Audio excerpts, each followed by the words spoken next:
O punto 2, que vimos antes, centrábase na manipulación xenética dos seres vivos. E dentro del temos este apartado que é a clonación de seres vivos, porque a clonación se leva a cabo gracias á enxeñería xenética. Entón, que é a clonación? Pois a clonación de organismos é a produción de individuos xenéticamente idénticos.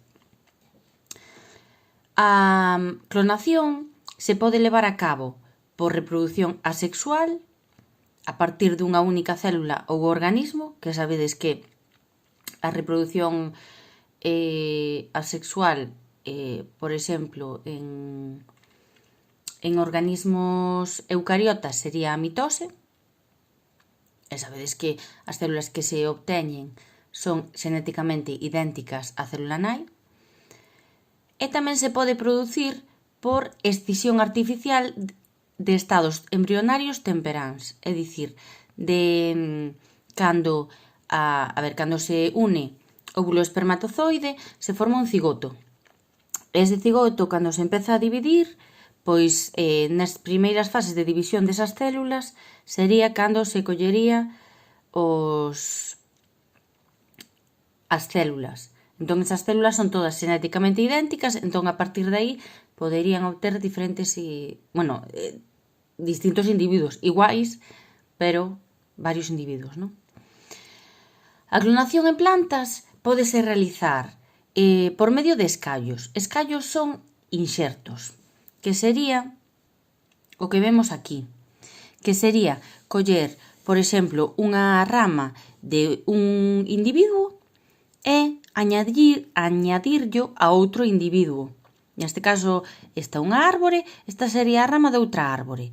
Entón, únese de maneira que este enxerto cicatrice ben e siga sobrevivindo dentro desta árbore. Esta árbore lle vai a pasar os nutrientes necesarios e, entón, esta rama vai a ser xenéticamente idéntica á nai. É diferente a isto. Hai xente que fai, meu pai o fai moito, por exemplo, que esta árbore sea unha mazanceira e unha rama dunha pereira. Entón, tes unha mazanceira que tamén che dá peras. E podes facelo con moitos tipos de especies diferentes. Hai diferentes tipos de inxertos, vale? Teñen que cortar a rama que ti lle queres añadir, tamén facer un corte no tronco onde vas a añadir esa rama, logo teñen que unila, e bueno.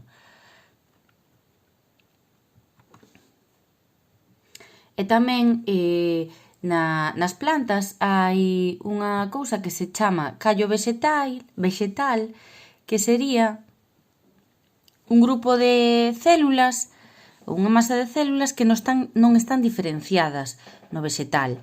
Entón, soen ser as que lle cubren unha ferida ao vegetal, á planta. Entón, como non están diferenciadas, poden dar lugar a moitos tipos diferentes celulares. E a partir de aí se poden clonar vegetais. Entón, estes callos vegetais resultan útiles para a obtención de plantas modificadas por enxeñería xenética, xa que permiten obter plantas completas a partir dunha única célula. En animais, a clonación é máis complicada, máis complexa que en vegetais, porque non se encontraron ningunha célula adulta totipotente. Que quer dicir isto? Que sexa capaz de dar calquer tipo de célula. Entón, como non conseguiron células adultas totipotentes, a partir das cales se rexenere un individuo adulto completo, non é tan fácil, pero aínda así se podería conseguir un individuo completo a partir destas células que vos dixen antes, que sería cando se forma o cigoto. As primeiras divisións celulares desas células sí que se poderían, illándoas, conseguir formar individuos completos, iguais. Entón, pódense extraer varias células dun embrión novo e facer que se desenvolvan para formar varios animais idénticos, varios clóns, porque sería como se fosen xemelgos, que aos xemelgos lle pasa así, a partir dun cigoto de forma espontánea, ese cigoto se divide en dous e se vai a desenvolver de forma independiente, pero é xenéticamente idéntico. En 1997, que xa o falamos antes, conseguiuse producir unha ovella clónica, que é Dolly, a partir dunha ovella adulta. O método que se utilizou para poder conseguir a ovella clónica é un método que se denomina clonación con transferencia nuclear somática. Entón, vamos a ver como se produciu. Colleuse unha ovella da que se quería obter un individuo xenéticamente idéntico a ela. Entón, recordade que temos células somáticas e células germinais. As somáticas eran todas menos as sexuais, non? As germinais eran asexuais, óvulo e espermatozoide. Entón, deste individuo que queremos clonar, lle quitamos unha célula somática, calquer tipo de célula do corpo, que non sexa sexual, que a temos aquí. Por outra parte, temos unha femia doante da que lle quitamos un óvulo. Entón, aquí estaría o óvulo desta ovella doante. A este óvulo lle quitan o núcleo. Entón, aquí xa teríamos a célula somática da ovella que queremos clonar e o óvulo sen núcleo desta ovella quedou o seu óvulo. Entón, se lle introduce despois o núcleo desta ovella, o núcleo da célula somática desta ovella, no óvulo quedou esta ovella, vedes? Reemplázase este núcleo polo da célula somática. E despois, aquí xa temos un óvulo co seu núcleo e se vai a desenvolver a célula creada, que acabamos de crear, para formar ata que se forme un embrión. Cando conseguen un embrión, isto no laboratorio, cando conseguen un embrión, este embrión se vai a implantar no útero dunha femia da mesma especie, porque senón a femia, se fora de outra especie, rexeitaría ese embrión. Recordade polo que pasaba, que o vimos no tema anterior. Entón, é como se esta ovella fose un vientre de alquiler, non? E implantan o embrión e aí se desenvolve ata que remata o período de xestación e a ovella pare ao fillo que vai a ser xenéticamente idéntico a esta ovella, porque a información que vai no núcleo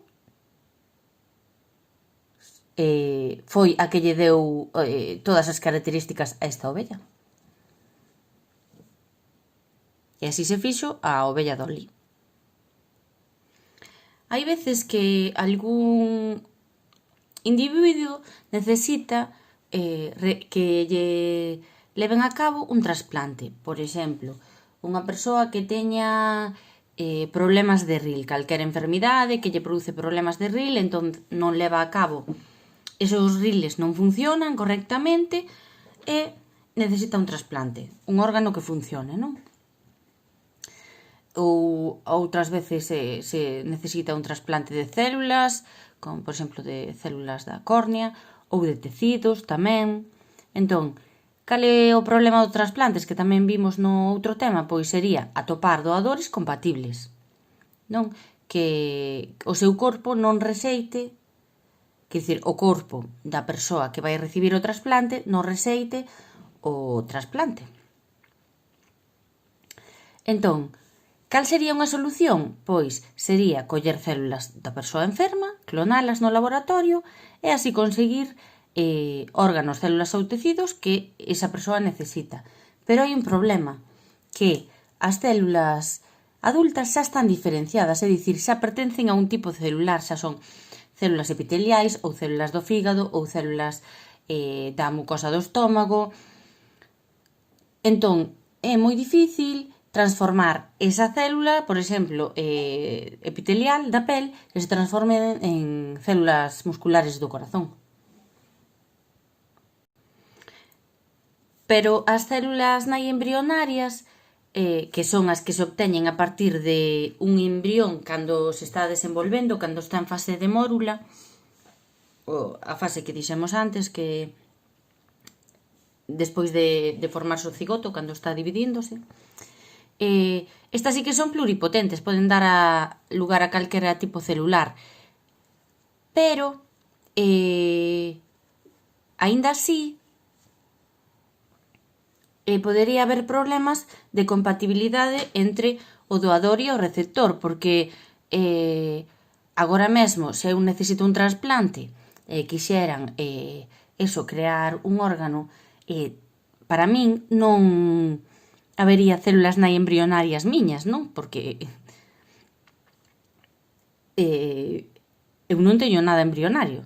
Entón, se o collen de un embrión, se fecundan un óvulo con espermatozoide in vitro no laboratorio, crean un embrión para min en concreto, sempre vai haber o problema da compatibilidade, é dicir, que non se sabe se vai, non se sabe, que pode ser rexeitado, non, polo meu corpo ese órgano. Entón, cal sería a solución? Pois aplicar a técnica de transferencia nuclear somática que se usou para clonar a Dolly, a que vos expliquín antes. Entón, se collería unha célula somática miña, se extraería un óvulo doutra persoa e introducirían o núcleo da miña célula somática no óvulo da outra persoa ao que previamente lle quitaron o núcleo, se fecundaría e se desenvolvería. Non, se fecundaría non, que xa ten a información, perdón. Porque se fora núcleo dun óvulo, tería só a metade da información xenética, pero neste caso xa ten a información xenética completa, porque ese núcleo procede xa dunha célula 2N, dunha célula calquera do corpo menos asexual, non? Entón, ese ovocito co núcleo dunha célula miña se vai a desenvolver e ao quinto día xa se pode, xa sería embrión, e xa se poden obter células nai pluripotentes que xa son compatibles comigo porque teñen a miña información xenética, e así xa se podería a partir delas crear un órgano. Isto se denomina cloración terapéutica. Entón, aínda que as células nai embrionarias parecen unha ferramenta moi prometedora para o tratamento de algunhas enfermidades, supoñen problemas éticos, porque nós estamos creando un embrión para ao quinto día extraer as células nai e crear con elas un órgano, é dicir, estamos creando vida para logo matala. Ese embrión non vai a seguir desenvolvendo e dar lugar a un organismo completo. Entón, por eso non se leva a cabo.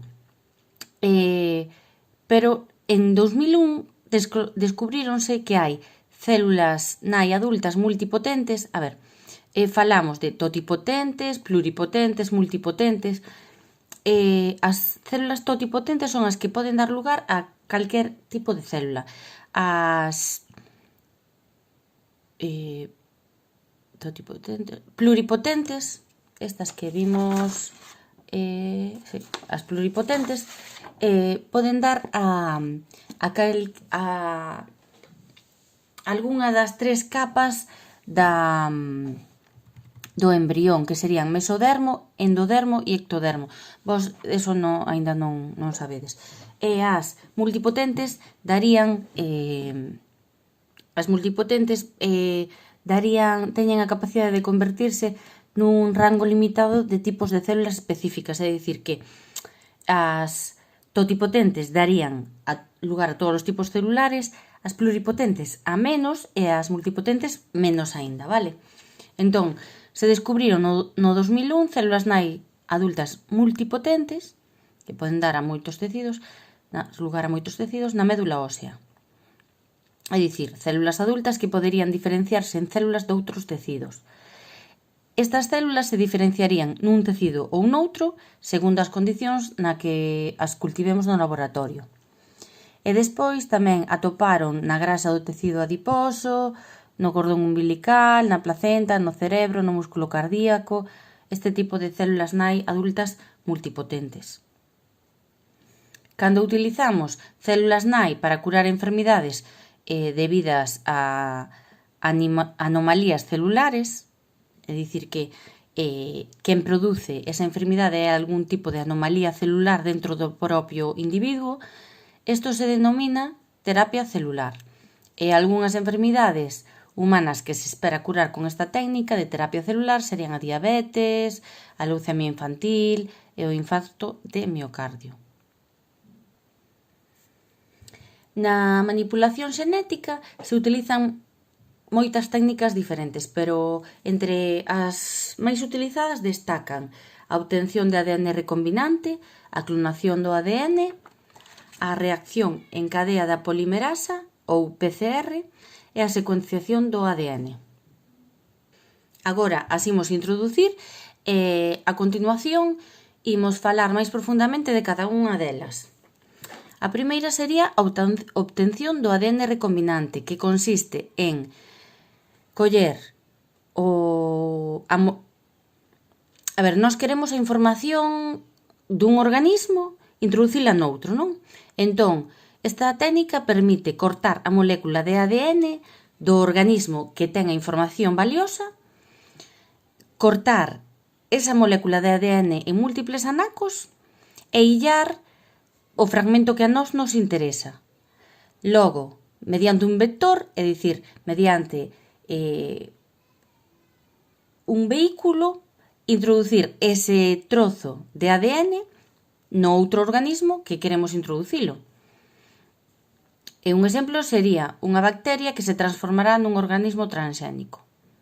Pois faríamos así, e añadiríamos ADN doutra bacteria ou doutra especie diferente para que así teña unhas características que a nós nos interesa. Outra técnica empregada na manipulación xenética sería a clonación do ADN, que sería producir múltiples copias dun xene específico ou fragmento de ADN que a nós nos interesa e que nos fai falta moitas copias iguais.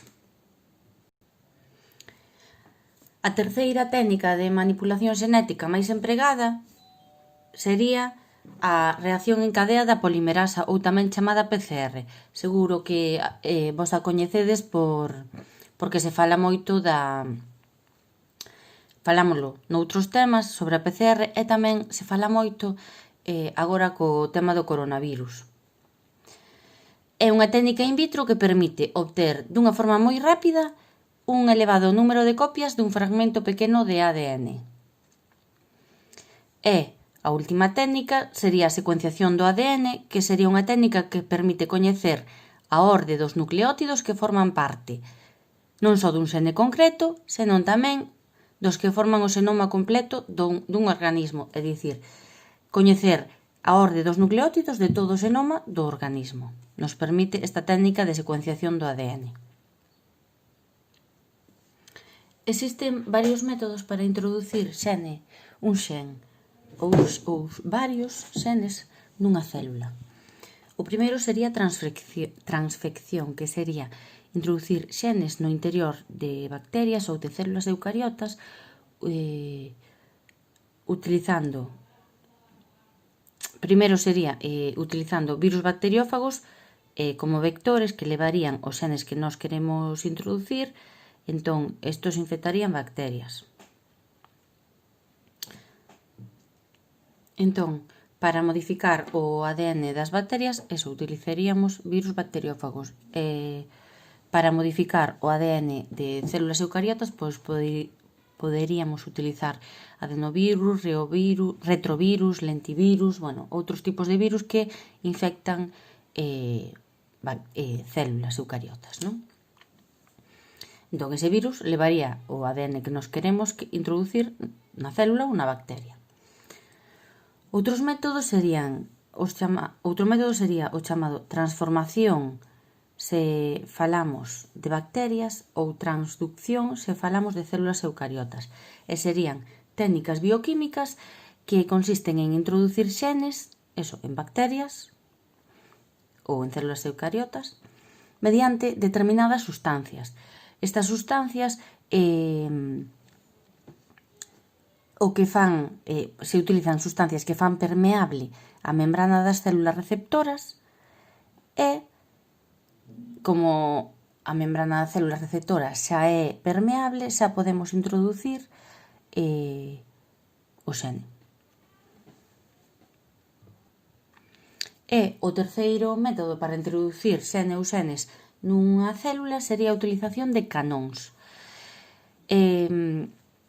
Ao xene que queremos introducir se lle engaden micropartículas de ouro que son disparadas sobre as células receptoras, normalmente en cultivo. Entón, así podemos disparar o xene coas partículas de ouro e se introduce nas células receptoras. E entón as células receptoras xa teñen o novo xene. Entón agora o que imos ver sería cada unha das técnicas que citamos antes, a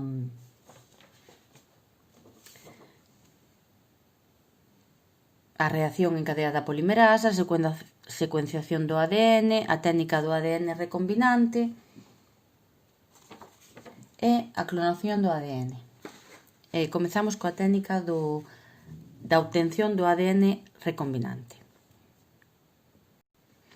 A técnica do ADN recombinante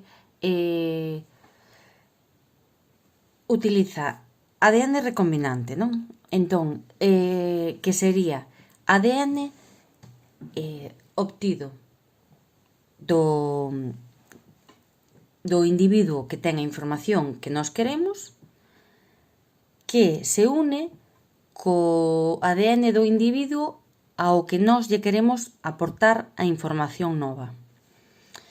A enxeñería xenética tamén se coñece como a técnica do ADN recombinante. Entón, por iso di que o ADN recombinante é un ADN obtido no laboratorio que inclúe fragmentos de diferentes procedencias.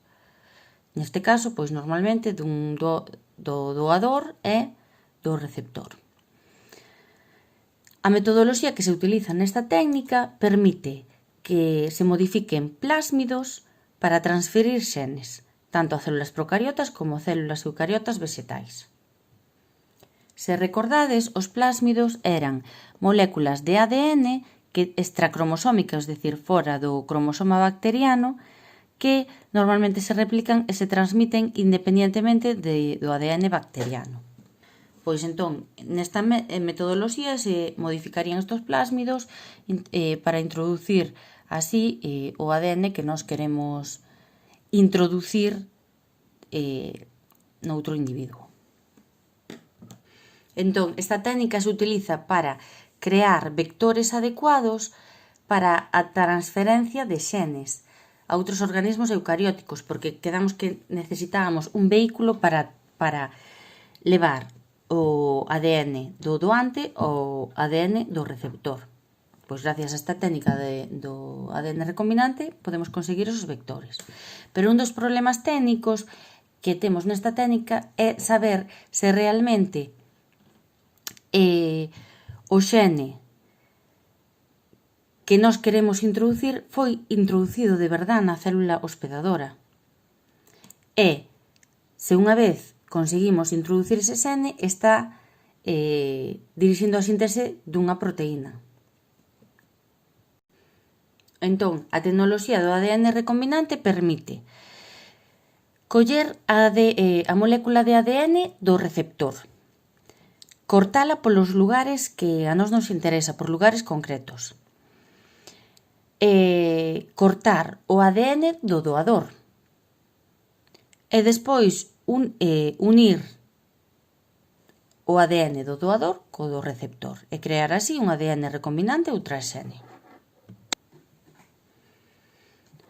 Esta tecnoloxía do ADN recombinante se desenvolveu a partir do descubrimento das enzimas de restricción ou endonucleasas de restricción, porque estas enzimas son capaces de recoñecer secuencias de ADN específicas. Entón, así podemos recoñecer as secuencias de ADN que a nos interesan, para logo cortar as dúas cadenas de nucleótidos dentro dese sitio, é dicir, podemos localizar o ADN que nos queremos e cortalo gracias ás enzimas de restricción. Entón, as enzimas de restricción cortan o ADN deixando extremos de cadea sinxela, chamados extremos cohesivos, que imos a ver agora no debuxo, xa que poden unirse por pontes de hidróxeno a extremos de outros fragmentos de ADN que fosen tratados coa mesma endonucleasa de restricción. Estas enzimas cortan o ADN do doador e do receptor, deixándoo de maneira que logo se poidan unir un co outro, añadíndolle ao ADN do receptor o ADN do doador ou doante. Entón, moléculas que son de diferente orixe, de diferente individuo ou especie, cortadas coa mesma enzima de restricción, como esta enzima de restricción localiza fragmentos de ADN que nós queremos, se van a producir fragmentos de restricción de extremos cohesivos, é dicir, con extremos que se poden unir. Estas unións son temporais, pero se van a poder facer permanentes se utilizamos a enzima ligasa, que vai a crear enlaces covalentes entre esos anacos que estamos unindo de ADN. E a unión do ADN procedente de dúas orixes distintas, catalizada pola enzima ligasa, vai a producir unha molécula de ADN recombinante. E aquí o ides ver moi fácil. Temos unha cadea de ADN. Collemos a enzima de restricción que corte polo sitio de restricción que nós queremos, que esa enzima xa corta exactamente nese sitio, non? Colleríamos un tipo de enzima de restricción ou outro segundo o sitio que queramos cortar do ADN. Entón, a enzima que nós queremos que nós vamos a utilizar vai a cortar esta zona que é a que nos interesa. Entón, a corta e vemos que deixa extremos cohesivos, é dicir, extremos que se van aos que se lle va a poder unir outro ADN. Por outra parte, temos o ADN do doante,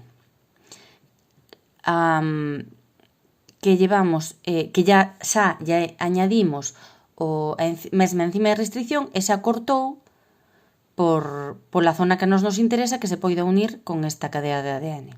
Entón, se añade o ADN exóxeno cortado coa mesma enzima de restricción a este trozo. Entón, xa temos aquí o ADN unido, vedes? Esta parte xa se uniu con esta parte con esta, e despois a ADN ligasa, a enzima ADN ligasa cataliza a unión das dúas cadeas. E así xa queda de forma permanente creada a molécula de ADN recombinante.